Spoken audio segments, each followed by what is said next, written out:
Just briefly talk about your film backgrounds and how it emancipated into this specific project. Where are you coming from in terms of your filmography, but also, just your background in general?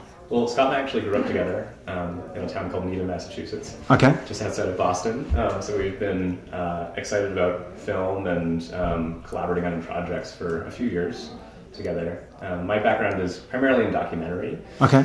So I've worked on a few projects kind of exploring internet culture and looking at how the pervasion of network technologies have changed the way that we interact with one another and form relationships. And some of these are, have sci-fi elements. So there was a project I worked on called Clouds, which premiered at the New Frontier last year, and it's a documentary exploring communities of hackers and artists who work with code. And that was a project made available on the Oculus Rift platform. Okay. And then the project we're currently working on, Archive, explores an internet relationship.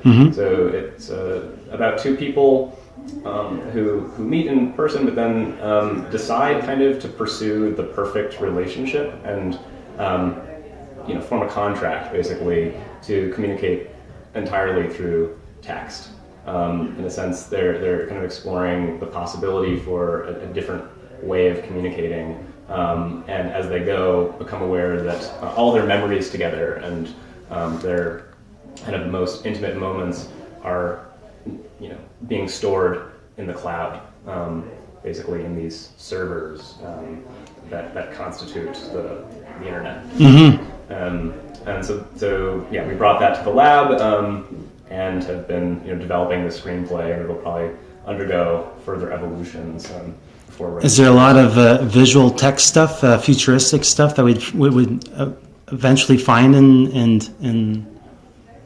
We're working that out. I mean, that's the big challenge we set for ourselves at the beginning. Is we want to be true to the medium of cinema and the internet, and how do you marry those in a way that's appropriate to both. And there are things that have done it, but this is all text, or they've only communicate through text. So that's one of the things we've set out for ourselves. That's we think ambitious, but we think we can do it. Yeah, and it's something I think everyone's experiencing now. I mean, even people who meet in person are having what we would think of as more traditional relationships are texting each other and using email and Facebook to kind of record their daily lives and kind of tell the story of that relationship, tell their own life stories.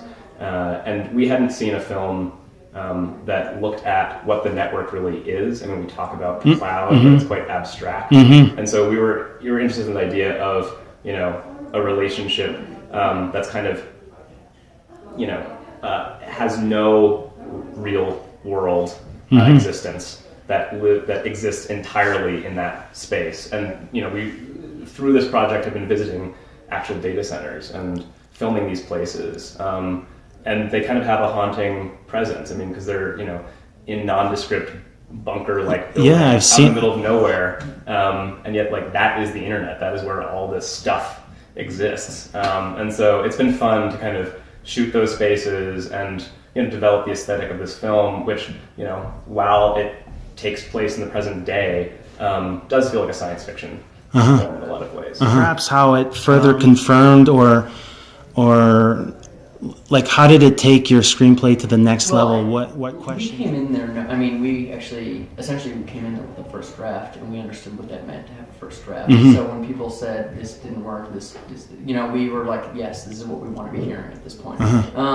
So as far as the discomfort, that's sort of a state of mind going in there and knowing you don't have a perfect specimen. But it's a very it's such a generous atmosphere. You're working with brilliant people, really accomplished people who are giving so much attention to this thing, and they really they want to help you.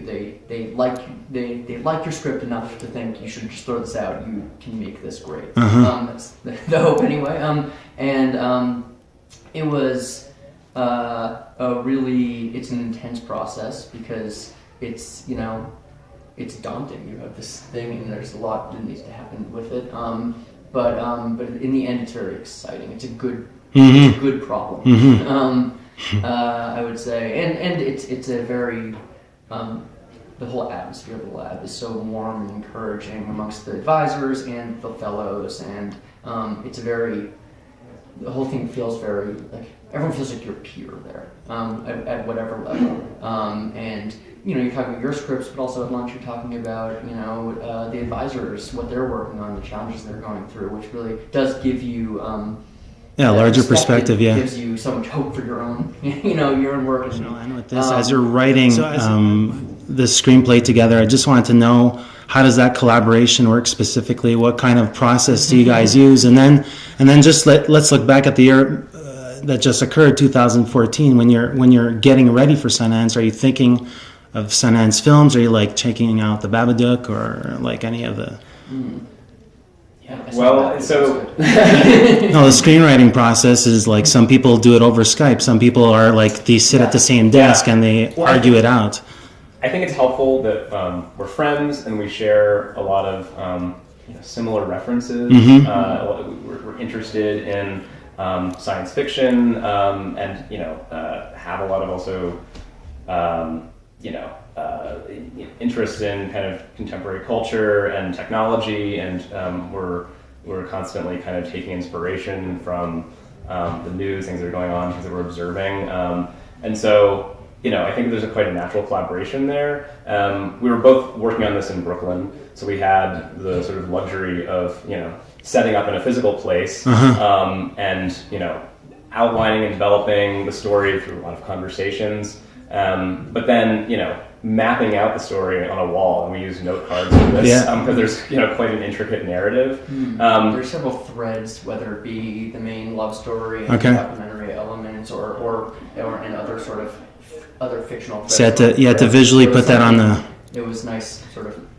Yeah, so we had we put it up on a wall, but then we're also using Google Docs, and so we'll keep folders with shared references, working on separate little documents, whatever that might be.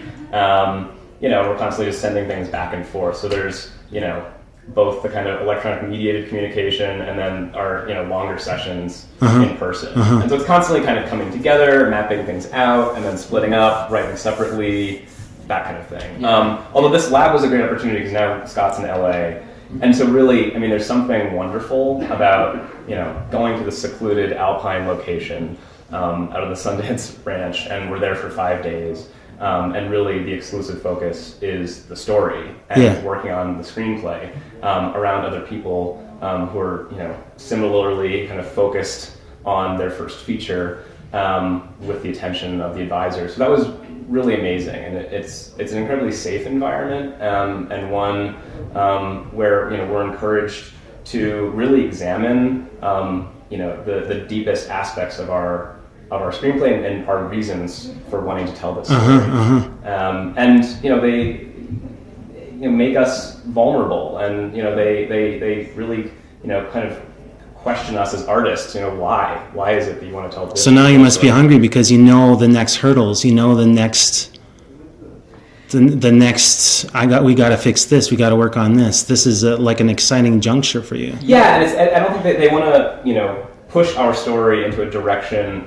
But they want to make you think of our intention. They want us to make the story that's the most true to our vision.